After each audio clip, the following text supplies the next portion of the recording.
이 종목은 대체 왜 최근 시장의 뜨거운 감자는 단연 남북 경협주죠. 그래서 한반도 평화의 시대를 맞아 이 관련주를 모두 분석해 보도록 하겠습니다.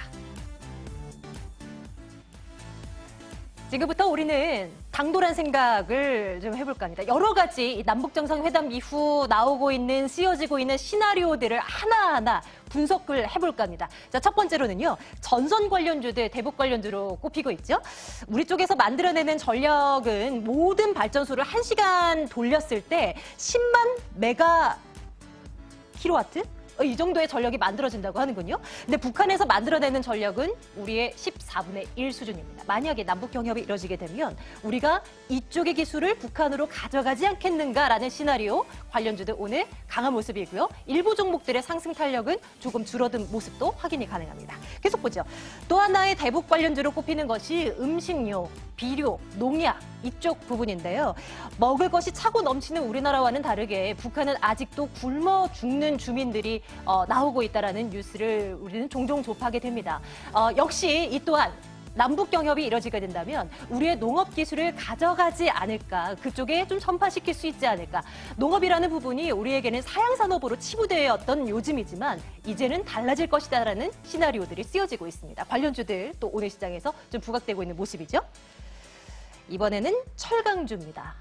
철강주들은 어떨까요? 북한의 철강 생산량이 우리나라와 비교했을 때 1.8% 정도에 불과하다라는 이 집계가 나오기도 합니다. 이 철강을 소비하는 양은 그러면 어떨까? 우리와 못지않는 소비를 하고 있다라고 해요. 이렇게 된다면 남북 경협 이루어진 이후에 우리나라에서 만들어진 이 철강제들이 북한에 가져가서 쓰일 수 있지 않을까 하는 시나리오도 제기가 되고 있습니다. 대한제강 5% 넘는 상승으로 진행되고 있는 모습, 12,500원대 현재가 진행되고 있네요. 내친 김에 기차 여행도 한번 떠나볼까요? 이런 시나리오도 써집니다. 남북 간의 철도가 놓이죠. 그래서 우리는 이 기차를 타고 북한을 찍고 시베리아를 거쳐서 유럽, 프랑스 파리까지도 갈 수 있다라는 시나리오들이 나오고 있고요. 젊은이들 중심으로 해서는 이것이 꿈이다라는 이야기들도 나오고 있더라고요. 철도가 놓여진다고 하면 어떻게 될까요? 이 철도 관련주들, 이 철도 차량을 만드는 현대 로템 주목되고 있고요. 철도 신호제어 시스템을 개발하는 대하TI도 지금은 상한가 기록되고 있습니다. 또 하나의 상상은 시멘트 쪽으로 옮겨볼 수 있겠습니다. 북한은 시멘트 생산량도 부족하다라고 전해지고 있죠. 남북 경협이 이루어지면 강원도 영동에서 만들어진 시멘트가 동해안 그 바닷길을 이용해서 북한으로 다량으로 이송이 될 가능성이 있다라면서 시멘트주들 연일 강했는데요. 오늘은 빠지는 종목 없습니다. 성신양회 23% 급등, 쌍용양회 그리고 현대시멘트도 모두 강세의 흐름 나타내고 있습니다. 건설 기자재 관련주들도 빼놓지 않고 봐야죠. 이 남북 경협주 가운데서 실적까지 받쳐주는 섹터로 건설주들이 또 부각이 되고 있지 않습니까? 건설주에 대한 이 관심, 업체들이 관련한 프로젝트가 진행되면 여기저기서 다양한 나라들이 뛰어들겠지만 우리 건설 기자재 업체들도 수혜가 예상된다라는 시나리오 쓸 수 있겠습니다. 또 이 건설 기자재주와 함께 건설 업체들도 봐야죠. 대우건설이나 GS건설 실적도 받쳐주고 있고요. 초기 인프라에서부터 이 대규모의 산업단지, 건설, 또 주택산업까지 북한에서도 영위할 수 있지 않겠는가라는 시나리오가 제기가 되고 있는 그런 상황입니다. 이런 수많은 시나리오 가운데서 투자 아이디어를 진짜 한번 찾아보도록 하죠. MTN 힌트 이상로 전문가와 함께 이야기 나눠보겠습니다. 전문가님 어서 오세요. 네, 반갑습니다. 예, 안녕하십니까. 네. 참 오늘은 어려운 주제를 저희가 가지고 와봤어요. 실체가 네. 없습니다. 실질적으로 우리가 확인해 볼 숫자는 없지만 가상의 시나리오대로 우리 주식시장이 움직이고 있어서요. 한번 선택해봤는데 이 중에서 뭘 볼까요? 먼저 건설, 기자재 요거 묶어서 한번 살펴볼까요? 어떤 네, 판단 그러시죠. 내리고 계세요? 네. 일단 우리가 이게 주식이 그렇습니다. 주식이 원래 꿈을 먹고 사는 게 주식이라고 하거든요. 그만큼 지금 현재는 사실 이런 기대감 자체를 상당히 부각시킬 수밖에 없었던 부분도 남북 정상회담 만찬 때 참석을 했던 인원 중에서 그 대한상의 회장을 지금 맡고 있는 박용만 회장이 또 참석을 했었어요. 결국에는 기업에 대한 협력 자체가 상당 부분 필요하다라는 것을 인정을 하고 있고 그에 따라 또 주식도 움직이고 있다라고 보시면 되겠고 그에 따라서 우리가 지금 건설 기자재 관련주들도 한번 같이 보시면 현대건설이라든지 현대산업 같은 경우에는 실질적으로 수주에 대한 내역도 있죠. 뭐 금강산 관광부터 시작해가지고 있는 상황이고 또 북한에 대한 개발을 했던 부분도 사실입니다. 그에 따라서 이제 뭐 대림산업 같은 경우에는 파주에 제2개성공단에 대한 부지를 또 보유하고 있는 회사입니다. 자, 그런 부분에서 다 엮일 수 있는 부분이고요. 결국에는 북한이 지금 GDP 같은 경우에는 꾸준히 3%씩 성장을 하고 있는 상황이거든요. 그런 부분을 본다면 지금 김정은 국방위원장 같은 경우에는 경제에 상당한 역점을 두고 있고 사실 우리가 신도시에 한번 비유를 해서 한번 생각할 필요가 있어요. 네. 우리가 신도시가 생길 때 가장 먼저 생기는 게 혹시 뭔지 아십니까? 도로가 깔릴까요? 그렇죠. 뭐가 도로가 깔립니다. 자, 그럼 그 도로를 깔 수 있는 것들이 바로 건설주거든요. 네, 그러면 우리가 이 건설주들이 올라가는 부분 자체가 배경이 좀 더 쉽게 이해가 되지 않겠나 그렇게 좀 말씀을 드릴 수 있겠습니다. 네. 건설주들 가운데서는 물론 이제 그 말씀해주신 그 과거에 대북 사업을 해본 적이 있는 범현대가 쪽으로 관심이 쏠리잖아요. 맞습니다. 네. 오늘 상승폭 다 반납했거든요. 네. 현대건설의 경우도 그렇고. 이걸 어떻게 봐야 돼요? 앞으로도 좋다라고 말할 수 있어요? 의견은 어떻게 주시겠습니까? 일단 그에 따라서 우리가 좀 보셔야 되는 게요. 지금 3일 연속으로 지금 올랐거든요. 네. 그리고 우리가 남북정상회담 전부터도 올랐습니다. 그럼 그 상승폭 자체만 하더라도 종목당 대형주 같은 경우에 30% 이상이 나오고 있다는 거죠. 네. 그러나 결국에는 그 부분에 대해서 우리가 차익 매물이 오늘 현재 구간에서 좀 나타났다라고 보는 게 맞겠지만 그 부분으로 인해서 뭐 여기에 대한 모멘텀 자체가 꺼졌다라고 보기는 사실상 힘들다는 거거든요.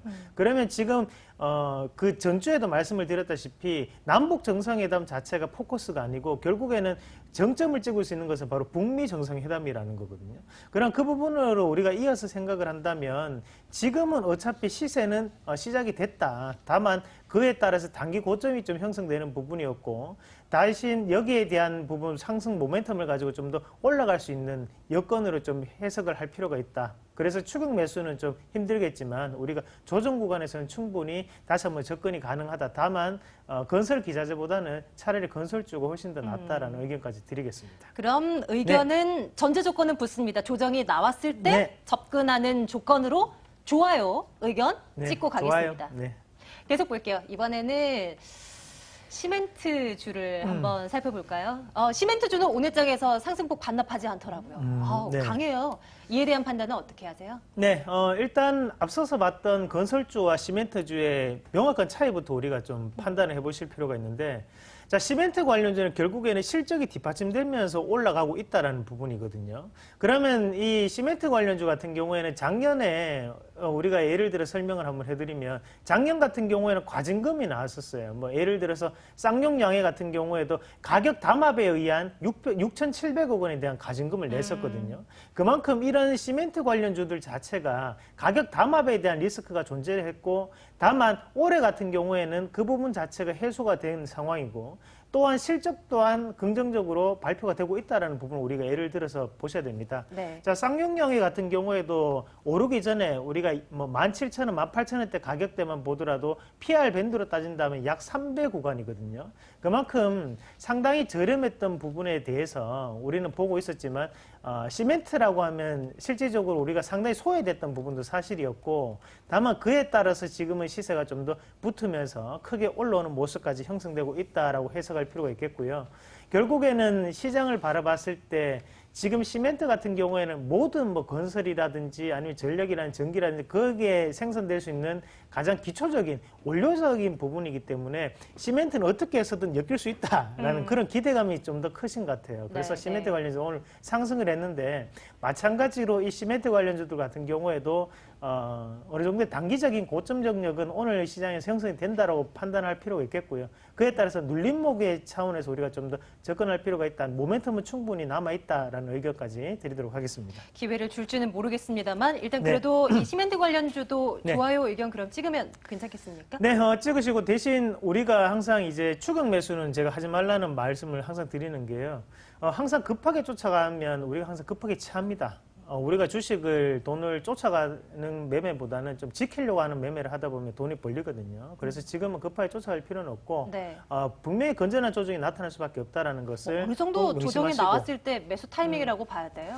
자, 일단은 고점 영역부터 시작해서 고가 권역 오늘 형성을 했는데 종목별로 봤을 때 약 15%에서 20% 정도의 조정은 충분히 나올 수 있거든요. 그 정도의 조정은 나타나고 난 다음에 우리가 접근할 필요가 있다라는 부분. 급등이 나왔기 때문에 분명히 급락이나 이런 부분 자체가 각이 형성될 수밖에 없어요. 그래서 반작용이 있으면 정작용이 있듯이 정작용으로 뻗어나갔던 종목군들은 그에 따라서 다시 한 번 더 수렴 구간이 분명히 발생할 수밖에 없다는 거 기억을 하시길 바라겠습니다. 많이 올라갔으니까요. 네. 뭐 10%, 15% 조정 어찌 보면 자연스러운 그렇죠. 조정이라고 네, 볼 수도 맞습니다. 있을 것 같아요. 시멘트주에 대해서도 의견은 좋아요. 찍고 가겠습니다.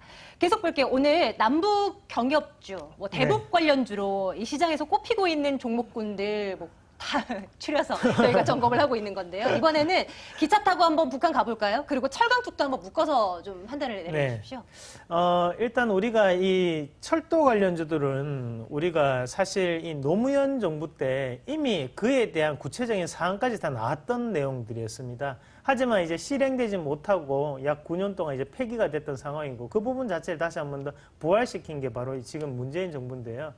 실제적으로 이제 H형 경제벨트라고 하죠. 그래서 동해선을 연결해서 블라디보스토크까지 연결을 하고, 그리고 경의선을 연결해서 그 부분 자체를 유럽까지 연결하는 그 시나리오를 지금 형성하고 있는데, 우리가 지금 한번 보셔야 되는 부분은 왜 이 철도에 대해서 상당히 민감하게 반응을 하고 오늘 시장에서도 상당히 높은 상승률을 기록했을까라는 부분을 우리가 좀 추측할 필요가 있거든요.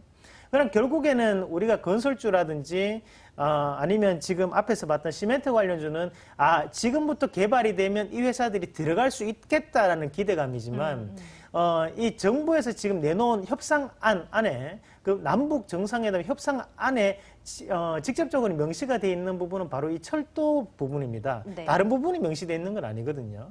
그럼 이 철도 부분은 확실하게 어느 정도 형성될 확률이 높다라는 부분 자체를 얘기를 하는 부분이고, 그리고 지금 이 부분 자체는 지금 러시아라든지 중국과도 협상이 된 부분이라는 거죠. 그렇기 때문에 좀 더 실현 가능성이 있기 때문에 그에 따라서 상승률이 좀 더 높게 나타났지 않나 이렇게 우리가 추정을 해볼 수 있겠고요. 지금 북한을 눈독 들이는 게 사실 뭐 우리나라뿐만이 아닙니다. 뭐 중국도 연결만 해달라. 또는 러시아 같은 경우 연결만 해달라는 거거든요. 러시아 같은 경우에는 철도 관련과 또다시 엮어서 생각할 필요가 있는 게 가스관 건설까지도 네. 엮일 수 있다는 거죠. 결국에는 철도가 연결된다는 것은 우리가 이제 물동량 자체를 쉽게 조절할 수가 있고 좀 더 싼 가격에 공급할 수 있다는 부분이기 때문에 기업체에서도 상당히 호감을 가질 수 있는 그런 정책일 수밖에 없겠습니다. 그래서 그런 부분에서 본다면 결국에는 이 철도 관련주가 핵심적인 산업이 될 수 있는데, 다만 이 종목군들 양상을 우리가 좀 더 자세하게 살펴볼 필요가 있습니다. 자, 그러면 지금 같은 경우에는 뭐 예를 들면 뭐 DITI라든지 뭐 네. DOAL 또는 지금 현대 로템이라든지 모든 종목군들이 다 올라가는 시장이거든요. 근데 우리가 사실 DITI가 많은 기업인가 물었을 때는 그냥 철도 관련인데 이렇게 하고 넘어가 버린다는 네, 거죠. 네. 그럼 그에 따라 실적이 날 수 있는가 물었을 때 그에 따라서 수주를 했는지 안 했는지 아무도 모른다는 거죠. 그렇게 되면 안 된다는 거거든요. 결국에는 지금 철도 관련주들이 가장 큰 테마를 형성하고 있고 올라간다는 것은 그만큼 강하다는 것을 의미할 수 있는데, 다만 종목별 양상이 달라질 수 있는 시점이 이제는 들어왔다라고 보는 게 맞을 것 같아요. 오늘 어차피 남북 정상회담 관련주가 대부분 다 상승하고 단기 고점 형성되거든요. 그럼 이 단기 고점이 형성되고 난 다음에 다음번 파동에서 올라갈 수 있는 것은 이 철도 관련주 안에서도 좀 더 실현 가능성이 있는, 그리고 직접적인 수혜를 받을 수 있는 종목군이 올라간다는 것을 전제하고 종목별로 좀 더 살펴보실 필요가 있겠습니다. 그렇게 좋아요에 대한 의견을 드리겠습니다. 여기도 좋아요. 자, 남아있는 종목들로는 농약, 음식료 이쪽 볼 수 네. 있을 것 같은데요. 여기에 대한 판단은요? 비슷합니까, 다? 네, 뭐 비슷하죠. 근데 이제 제가 좀 더 다르게 조금 접근할 수 있는 방법을 좀 말씀을 드린다면, 네.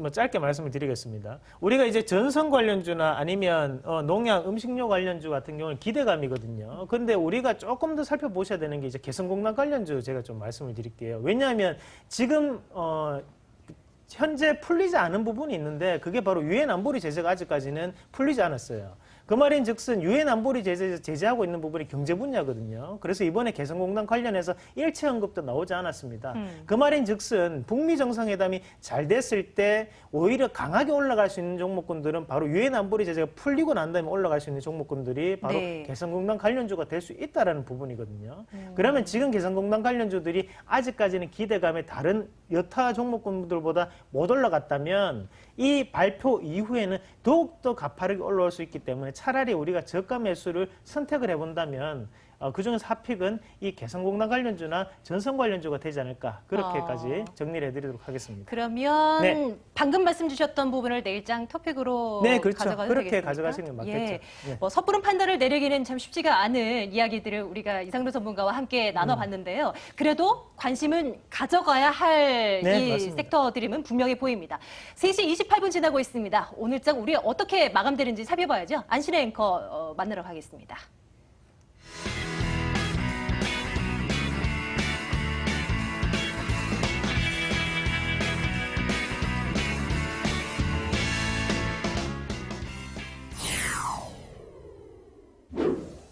한반도의 지정학적 리스크 완화로 상승세를 탔던 코스피 장중 하락으로 전환이 됐습니다. 호가 분위기 살펴보시면요. 코스피는 삼성그룹주 그리고 바이오주가 약세를 보이는 가운데 0.36% 하락한 2,506선에 마감을 준비하고 있습니다. 상승으로 방향을 틀었던 코스닥 같은 경우에도 하락으로 다시 전환이 됐습니다. 0.66% 내린 겨우 870선을 거친 채 마감을 준비하고 있습니다. 시가총액 상위 종목 살펴보도록 하겠습니다. 포스코가 시총 5위까지 올라왔었는데 어느덧 3위까지 올라왔습니다. 삼성전자가 지금 쉬고 있으니까요. 포스코 0.13% 오름세로 마감을 준비하고 있습니다만 삼성바이오로직스 마감 근처 와서 낙폭 더 커지더니 무려 17.32%까지 내리며 마감을 준비하고 있습니다. 호가 분위기였습니다.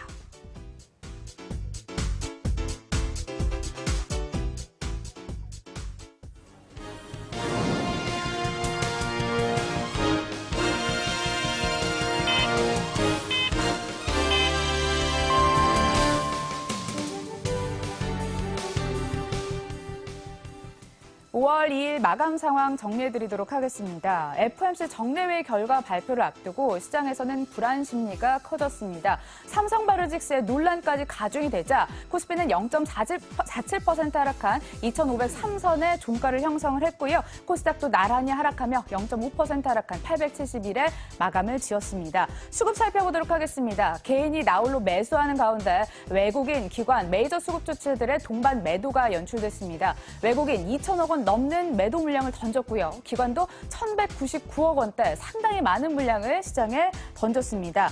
자, 4거래 만에 매도로 돌아서는 외국인 그리고 기관은 4일째 매도 행진을 펼쳐나가고 있습니다.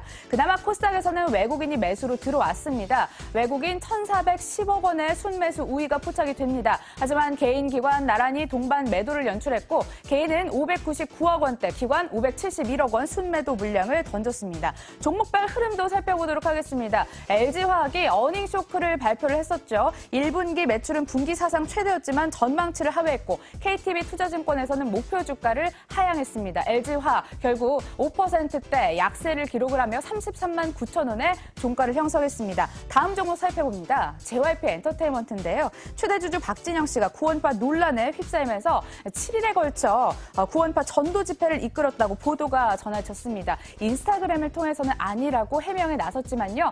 투심이 상당히 악화됐습니다. 5.59% 내리며 2만 원대 마감을 지었습니다. 이렇게 해서 마감 분위기 함께 살펴봤습니다.